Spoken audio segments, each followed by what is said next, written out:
ikaw naghahari-harian dahil lang sa parking space. Bay, ikay magiging tinik sa lalamunan.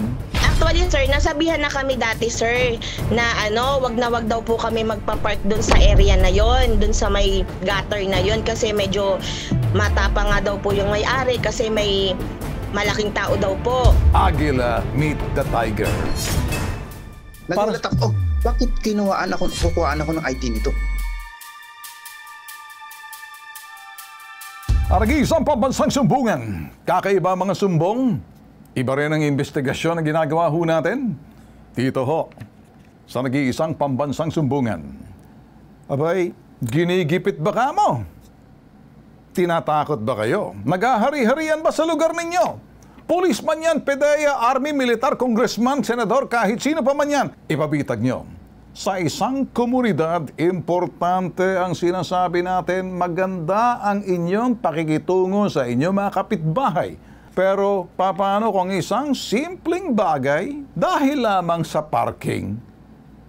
Abay, ginagamit mo ang iyong Philippine Drug Enforcement Agency.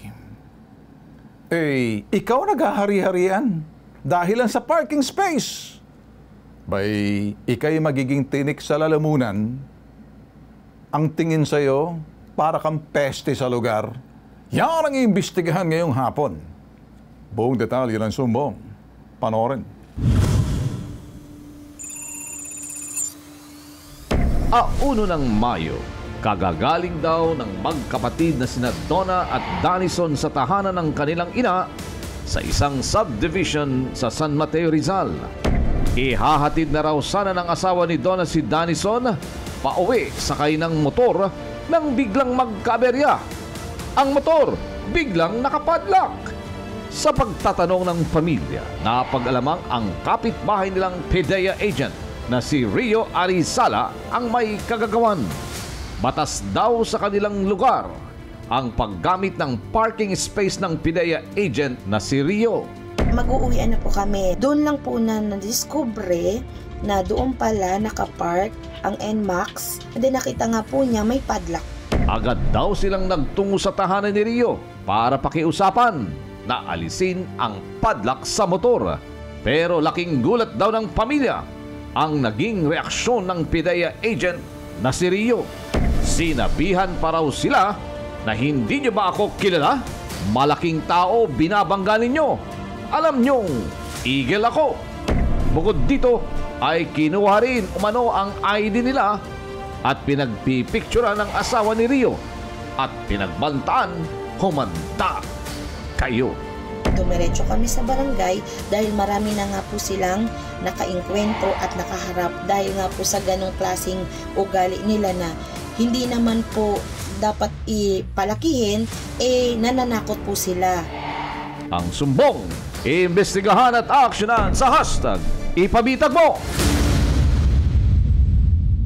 Pero ngayon dito sa sumbong na to ibang klase, ano? PDEA agent, sinabi niya, hindi mo ba ako kilala? Abay, eagle ako. Ang ibig sabihin, eagle. Agila, meet the tiger. Okay, yan ang pamagat natin ngayon. Umpisahan natin. Magandang hapon sa iyo, Donna De Castro. Ayun po, magandang hapon po, sir. Alright. Huwag masyadong malungkot. Medyo seryosong-seryoso naman ikaw, Donna. Yan, huwag kang kakabahan. Cargo na kita, pinatatawa na nga kita. Sabi ko nga, ang kalaban mo ay eagle. As in eagle.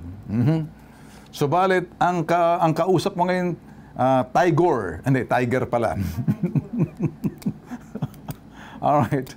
Donna, kwento mo sa akin. Kapitbahay niyo ba o kapitbahay ng nanay mo? Ano bang nangyari? Kayo ba'y isang village lang, isang lugar, o bumibisita lang kayo? Medyo naguluhan ako ng konti. Pakilinaw lang sa akin doon. Apo. Bali sir, kapitbahay po namin sila, isang subdivision lang po kami sa San Mateo. Okay. Bali nung April 30 po kasi, birthday ng nanay ko. May bahay po kami sa San Mateo, pero bihira po kaming umuwi pag may okasyon lang po. Okay. Kasi nandito po sa Taytay yung parang small business namin na mga damit. Nung 30 po ng gabi, pumunta po kami sa San Mateo para po i-celebrate yung birthday ng nanay ko. Siguro po mga 8 kami dumating. Then doon po kami nag-celebrate kasama po yung mga kapatid ko tsaka bisita namin. Bali ang dala po namin sa sakyan, isang Avanza tsaka Okay. 2 NMAX po. Okay. Actually, sir, nasabihan na kami dati, sir, na wag na wag daw po kami magpa-park doon sa area na yon, doon sa may gutter na yon kasi medyo matapang nga daw po yung may-ari kasi may malaking tao daw po. Kaso, nangyari po, kami po yung nauna kasi syempre wala po nakatira, naglilinis kami kasama yung nanay ko, yung ibang mga bata. Hindi po namin nasabihan yung dalawang may dala ng NMAX Okay. na wag magpa-park doon. Bali, hindi po namin na-discuss sa kanila yon. Eh, tuloy-tuloy po kami ng okasyon. Hanggang kinabukasan po, mga 4, nag-decide na po na mag-uuwi na pagtas manood ng movie. Okay. Kasi yung isa ko pong kapatid magpapahatid na sa may gate. Mga 4:30 lumabas yung mister ko at yung kapatid ko na si Danison para po ihatid siya sa gate, main gate ng subdivision. So Okay. ngayon ang nakuha pong susi ng mister ko, sir, yung NMAX na pula. Ngayon pag check niya, doon po nakapark. So okay lang kasi okay naman yung motor nandoon, wala pong tumawag sa amin. Usually kasi, sir, may kumakatok. Kunwari nakapag-park kami sa malapit. Okay. Ang system po kasi, sir, dati tinanong namin yan sa admin na kung meron po bang pwedeng bayaran na parking slot. Para po hindi, minsan po kasi gabi na kami dumadating, sir, doon eh. Kumbaga, minsan nahihirapan kaming maghanap ng parking. So tinanong namin sa admin, ang sabi po ng admin, wala daw po talaga kaming wala silang allotted na parking slot. Okay. Parang respetuhan lang po. So kami po, ang nangyayari, once po kami pumupunta doon, since hindi naman po kami lagi doon, kahit po may slot po na available malapit doon sa street namin, doon pa po kami sa pinakababa ng subdivision kung saan wala po talagang nakapark ang ginagawa namin. Okay, Kasi- Jonah. Entonces, Yes, wala talagang naka-assign na parking slot sa mga residente. Kung sino wala mauna... po. Okay, pakinggan mo muna. Kung sino mauna, first come, first serve. Kung sino mauna, doon ka pwedeng pumarada. Yung bang ibig mo sabihin sa akin? Yes po, yan po yung sabi ng admin, pero respetuhan daw po. Sa kalsada yon, hindi sa loob ng Sa kalsada sinasabi. na po. Sa kalsada na yon. Opo. So, hindi sa loob ng sinasabing subdivision? po, hindi po. Hindi niya matakbo kasi meron tire lock. Sino ang nakakita na naglagay ng tire lock sa motorsiklo ng kapatid mo na sinubukang maneho ng mister mo, Donna? Sir, wala po nakakita, basta may Alright. bata lang daw pong nagsabi sa kanila. Alright, ganito na lang. So, suspetsa mo. Pagsakay ko nung sa motor, siyempre hindi natin alam kung nakapadlock o ano. Pagkandar ko, inalis ko na agad. Ngayon, pag nakapadlock pala, sumuntik pa nga akong matumba doon.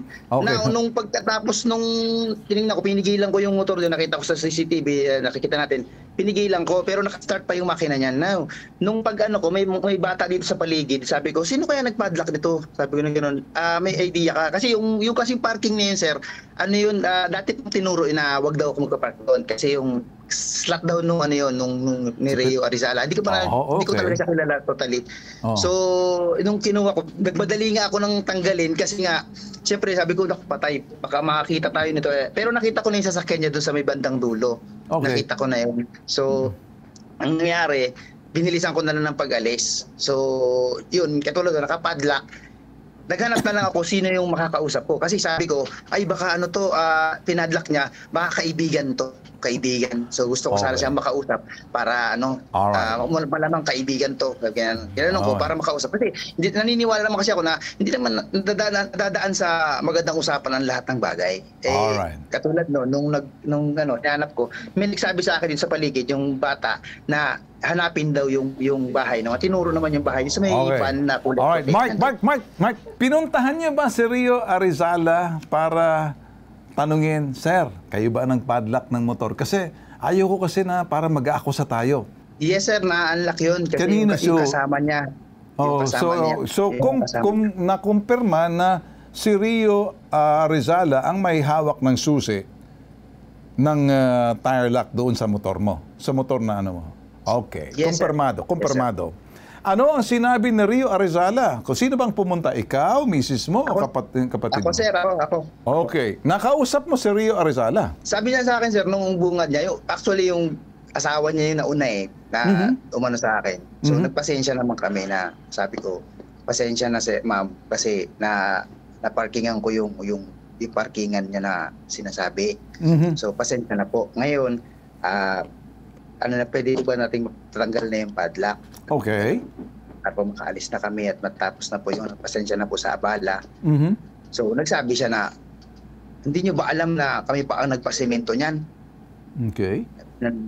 Sabi niya, kaya nga po nandito kami ma'am para po magpasensya sa inyo. Okay. Tapos sumabi sa akin ng gano'n.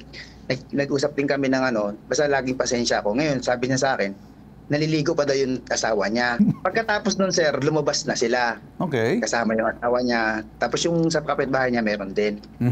Sabi niya sa akin, ikaw ba yun? Sabi sa akin, gano'n. Ikaw ba yun? Sabi ko, oh, sir, kami yung nung nakapark dun sa mo, pasensya ka na, sir. Sabi na gano'n. Hindi mo ba ako kita? Gumanon sa akin. Sir, kilala kita, nabanggit ka na sa kapitbahay ko, nabanggit ka na sa akin, sir. Pasensya ka na at naparkingan ko yung yung yung parkingan mo. Kasi na ang ID mo. Hiningan niya ako, sir. Hiningan ka pa ng ID? Yes, sir. Ano sinabi niya? Bakit hiningan ka ng ID? Nagulat ako, bakit kukuhaan ako ng ID nito? Okay. LTO ba to? Bawal yung ginawa niya dahil hindi siya pulis. Pangalawa, bawal pagpipicture ng ID maliban na lamang kung kayo nagkaroon ng minor accident, nagkasagian. Parang harassment yun Parang intimidation yung ginawa niya. Natakot ka ba? Yes, sir. Anong kinatakot mo? Kasi nga, sir, di ba yung sabi nga nung sa paligid na nga daw yun? PDEA. Or PDEA or kung ano man. Pero susubukan natin para makuha na natin ng pahayag itong si Rio para naman maging balanse tayo rito. Ring that number! The subscriber cannot be reached. Hindi pa rin makausap. And later. Rule number 1. Philippine Drug Enforcement Agency, ahente ka. Hindi ganun kadali kapag ikay ahente ng PDEA, hindi mo pinagmamalaki. Never to say, taga-PDEA siya. Kasi marami kasi mga PDEA agent na lalagay sa alanganin kung malalaman kung saan sila nakatira. Rule number 2. Ang isang PDEA agent, kung ikay nakatira sa isang lugar, magarang subdivision man yan, ordinaryong komunidad, mas magandang pakikitungo mo, maayos ang pakikitungo mo sa mga kapitbahay mo. Number 3, hindi mo gagamitin ang iyong posisyon bilang ahente o anumang katungkulan meron ka sa sinasabing PDEA or Philippine Drug Enforcement Agency bilang ahente, pero hindi mo babantayan ang mga kapitbahay mo kung wala namang ginagawa. Number 4, kung parking space man yan, kahit ikaw nagpasemento yan, hindi mo pag-aari ang lansangan, pinasemento mo yan, it doesn't mean sa iyo na yan. Ito yung pinakamasama na hindi dapat ginagawa ng ahente ng PDEA. Picturean mo because it's tantamount to harassment and intimidation. Kung nakikinig ka ngayon, Rio Arizala, gusto kong makita ang pagka-eagle, as in aka eagle. O pang-anim na, wala kang karapatan maglagay ng tire lock dahil yung tire lock na yan para sa mga enforcer ng traffic. Munisipyo man yan, syudad man yan, hindi mo trabaho maglagay ng tire lock. Kung gusto mong ganoon, pumasok ka na lang sa MMDA o sa Traffic Management Bureau ng sinasabing munisipyo, hindi yan pang-ahente ng PDEA. So kung nakikinig ngayon ang Philippine Drug Enforcement Agency sa San Mateo kung saan man yan, willing ho kaming tanggapin ang inyong tawag, patunayan nyo mali ang sinasabi ni Bitag, handa akong harapin kayo. Anong iyong masasabi ngayon? Sir, salamat po sa sa action na ginawa niyo sa amin. Actually, sir, 3 kami nakuha ng ID niyan. Pinilit ko lang na ibigay yung ID na yung isa ko sabi. Kasi ang hinahanap niya talaga yung nagpark ng motor. Sir, bayaw ko yun. Ako yung homeowners. Ako na lang po yung kausap mo. Sabi sa akin, paano kung umulit pa? Sir, hindi na uulit kasi alam na nga namin. Paano kung naulit? Magkakagulo? Ilalagay mo ba ang batas sa kamay mo? Kung nakikinig ikaw, Rio Arizala, may isang Bentulfo Bitag na nagsasabi, mali ka. Kang hahari-hari dyan sa lugar, wala akong pakialam kung PDEA agent ka.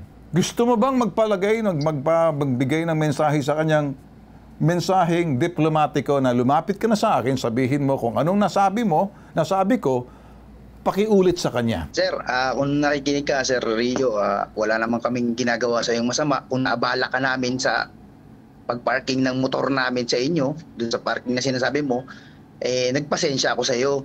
Pero ang nangyari sa amin, parang tinakot mo pa kami. Tulong pa kayo ng mga kasama mong mga eagle na sinasabi nyo na malakas daw yung eagle. Yun ang laging sinasabi ng paligid yan. So ngayon kami, ordinaryong tao lang naman kami na sumusunod lang din kami sa batas. Kung ano yung nararapat, alam din naman namin yung tama at mali. So ginanon pa kami. So napahiya kami, na-dictate kami sa mga tao din sa paligid. Pinagtatawanan nyo pa kami habang tinatanggal nyo yung padlock. Hanggang ngayon nakakatakot kasi bakit? Ginawa mo yung mga ID namin. Anong dahilan mo bakit mo ginagawa yun? At para saan yung ID na yan? Yung pagkuha-kuha ng ID, para saan yan? Kami tumutulong lamang sa mga taong kapareho nito, parang nayurakan ang iyong karapatan. Pinahiya kayo na parang pinadlock, nilagyan ng tire lock yung iyong sasakyan, pinagtatawanan kayo, hawak niyan susi. Public shaming yun. Mag-iingat ka, nandito lang kami. Hindi lang ho kami sumbungan. Mabagsik ho kami sa sumbungan, investigahan. Ipagtanggol ang mga taong inapi, nayuyurakan, walang kalaban-laban. Sila yung mga tahimik na mamamayan, walang nilabag sa batas tulad na panood nyo. Pag yan ay dinuro mo, tinakot mo, pinahiya mo, binantaan mo, walang dapat gawin. Hashtag, ipabitag mo.